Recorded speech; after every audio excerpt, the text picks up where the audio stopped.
ગઈ અને ફૂંક મારી ત્યાં અગ્નિદા લાગી ગયો. હાડ હાડ હાડ હાડ અગ્નિ મંડી ગઈ બળવા. પણ કાઠી દરબાર સોમલા બાપુ ખાચરના સહસ્ત્ર રૂવાણા બેઠા થઈ ગયા.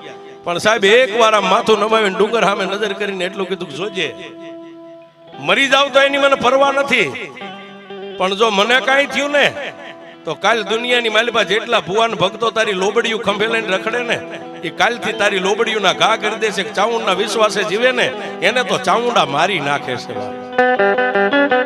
સાહેબ સોમલા બાપુ ખાચર અને બેયને માતાજી ચામુંડને બેયને આટલી વાતનો તાર લાગી ગયો ડુંગર સામે નજર. અને એ સમયની માલિપા આજનું જે પાંચવડા છે, ચોટીલાની બાજુમાં પાંચવડા ગામ, ફુરિયા નામનો અટક જેની પરમાર છે, જેની કુળદેવી ચામુંડા છે. સાહેબ 10-11 વર્ષનો દીકરો જેની માની આંગળી પકડીને એ સમયમાં પગપાળા હાલીને બે માં દીકરો ચોટીલાની માલિપા હટાણું કરવા આવે છે. પોતાના